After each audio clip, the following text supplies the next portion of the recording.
J'arrive pas à le dire.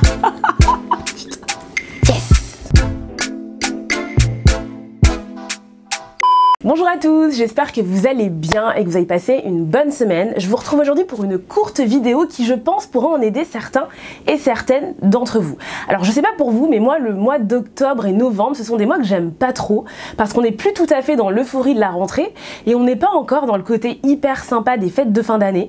On est dans une période un petit peu bâtarde où il commence à faire de plus en plus froid, où les journées commencent à devenir de plus en plus courtes et où en plus quand on ajoute le retour de Mercure ou que sais-je, franchement c'est une période où souvent on est dans un bad mood.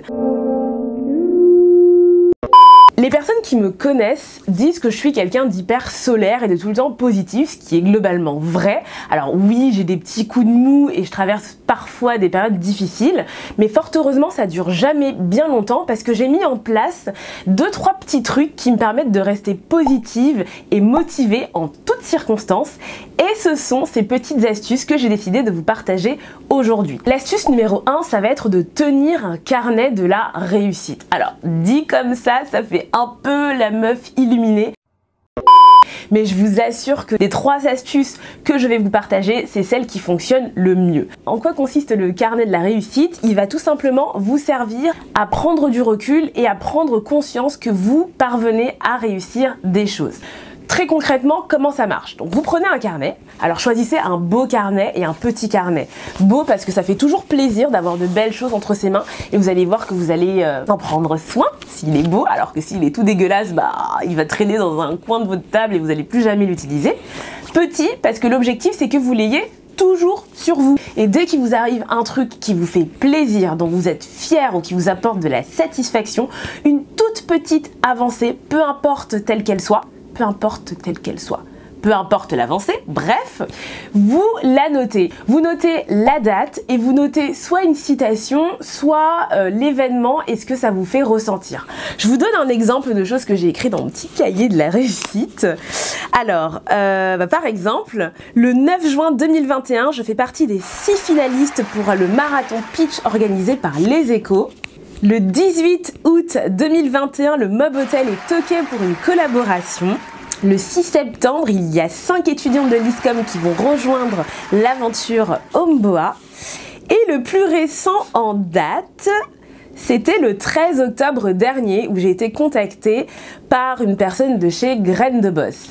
Donc voilà, il y a énormément de petites victoires que vous pouvez consigner dans votre cahier. Ça peut être atteindre les 100 vues sur YouTube, ça peut être atteindre les 200 followers sur Instagram, ça peut être un commentaire qu'on vous a laissé qui vous a fait plaisir. À partir du moment où vous en êtes fier et que ça vous apporte de la satisfaction, notez-le et dans les moments où c'est un peu plus compliqué et où vous avez l'impression de ne pas avancer, regardez votre petit carnet et rendez-vous compte de tous les trucs cool qui vous sont arrivés. La deuxième astuce, ça va être de tenir des to-do à la fois hebdomadaires et quotidiennes. Et pour ça, vous allez penser que je suis une grosse tarée, j'ai non pas 1, non pas 2, mais bien 3 cahiers. Bon, en réalité 2 ça suffit, moi je suis un peu une tarée donc j'en ai un 3e, mais 2 cahiers c'est largement suffisant. Alors le cahier de la to-do list hebdomadaire, il est hyper important. Pourquoi? Parce que ça vous donne un cap. Les semaines elles vont passer hyper vite et il faut que vous puissiez savoir ce que vous devez avoir accompli et ce que vous avez accompli d'une semaine à l'autre. Donc en début de semaine, soit le dimanche soir, soit le lundi matin avant de commencer le travail, vous prenez le temps de consigner toutes les choses importantes que vous devez réaliser cette semaine dans un cahier. Alors moi généralement je les divise en 3 catégories. Une catégorie perso, parce qu'il faut mettre les trucs aussi perso. Une catégorie Homeboa, qui est la catégorie finalement de mon projet, qui tient sur toute la page. Et une catégorie job à côté, où je vais mettre l'influence, les partenariats rémunérés, ou les petites missions que je vais faire en dehors de ma vie perso et de ma vie de chef d'entreprise d'Homeboa. Donc vous notez tout ça, et une fois que vous l'avez noté, vous fermez votre cahier et vous le mettez dans un coin et vous n'y touchez pas jusqu'à la fin de la semaine. Là, la deuxième étape, ça va être d'utiliser un gros cahier ou un agenda. Moi, j'ai choisi un agenda qui s'appelle Never Give Up. J'arrive pas à le dire. Qui s'appelle Never Give Up 360, qui est un agenda de la marque Woman Warrior, un agenda avec une page par jour. Et l'idée en fait, c'est que tous les jours, vous allez pouvoir noter votre to-do. Vous le faites soit le soir avant de vous coucher, c'est bien parce que ça libère l'esprit, soit le matin avant de commencer la journée. Vous devez noter toutes les choses que, idéalement, vous devez avoir fait dans la journée. Ça peut être des choses personnelles ou encore liées à votre projet, ou les deux. Moi, par exemple, je me suis notée pour aujourd'hui appeler la poste pour régler le problème de colis de ma grand-mère, et j'ai noté également un certain nombre de tâches que je devais avoir accomplies pour Homeboa. Et vous le faites tous les jours, et au fur et à mesure, vous allez surligner, enfin moi je le surligne en tout cas, ou barrer les choses que vous avez réussi à faire.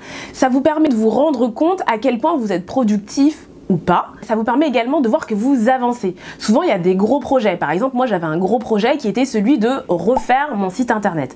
Alors, refaire son site internet, c'est un truc énorme. Donc, si je me le note dans une to-do, c'est normal que j'ai l'impression de ne pas avancer d'un jour ou d'une semaine à l'autre parce que c'est un objectif tellement gros qu'on a l'impression de stagner. Mais le fait de le découper en plein de petites tâches, donc changer les photos, demander les photos au Naoué, refaire les fiches, changer la page contact, ajouter un questionnaire, donc toutes ces petites tâches que je vais mettre de façon hyper quotidienne, et bien à force de les barrer, je vais voir que j'avance. Donc que j'ai peut-être pas atteint mon énorme objectif qui est la refonte de mon site internet, mais que j'ai atteint les toutes petites étapes qui, au fur et à mesure, vont me permettre d'atteindre cet objectif final. Et à la fin de la semaine, vous allez pouvoir récupérer votre premier cahier, le cahier avec tous vos objectifs hebdomadaires, et comparer. Tout simplement pour savoir si ce que vous avez fait dans la semaine concorde avec les objectifs que vous vous étiez fixés. Si c'est le cas, c'est que c'est très bien, ça veut dire que vous êtes aligné et que vous gardez le cap. Si ce n'est pas le cas, il va falloir se poser des questions.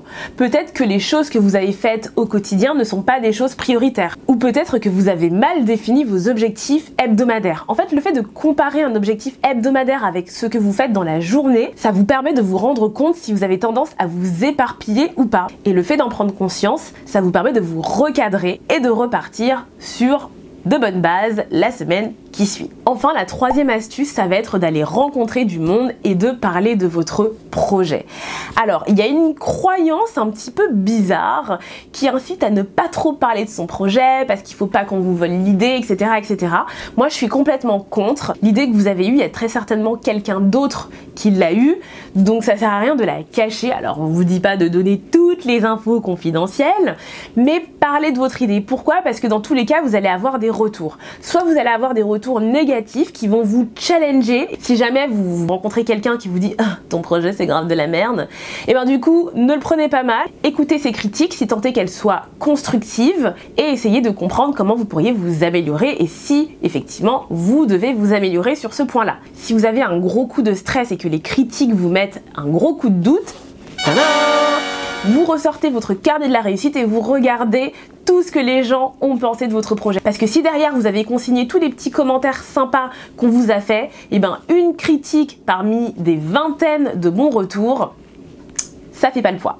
Et dans le deuxième cas, vous allez avoir des retours hyper bienveillants de gens qui vont se dire elle a le courage de se lancer dans l'entrepreneuriat, c'est trop bien ce que tu fais, ton projet est chouette, t'as eu une bonne idée. Généralement, les gens sont assez admiratifs des entrepreneurs parce que tout le monde n'a pas le courage de se lancer dans l'entrepreneuriat. Je pense que c'est vraiment un point qu'il faut souligner. Donc n'hésitez pas à aller parler de votre projet, ça vous entraînera à pitcher, ça vous permettra de prendre du recul, ça vous donnera de la motivation pour aller tout dégommer et puis les retours positifs, ça va vous faire du bien pour continuer. Donc voilà, c'était une vidéo pour vous donner un petit coup de motivation parce que je sais que c'est une période de l'année qui est pas forcément hyper facile. Donc je récapitule. En numéro 1, tenez un carnet de la réussite pour pouvoir vous rendre compte de toutes les avancées que vous avez effectuées.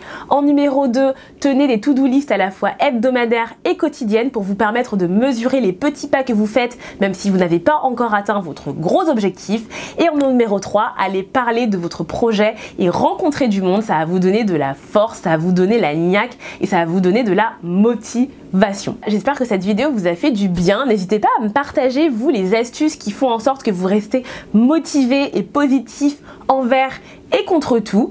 En tout cas, si cette vidéo vous a plu, n'hésitez pas à mettre un petit pouce, vous abonner et à la partager aux personnes qui seraient susceptibles d'être intéressées par par ce contenu ou tout simplement aux personnes qui ont besoin d'être un peu secouées en ce moment. Ça m'encourage et ça aide la chaîne à se développer.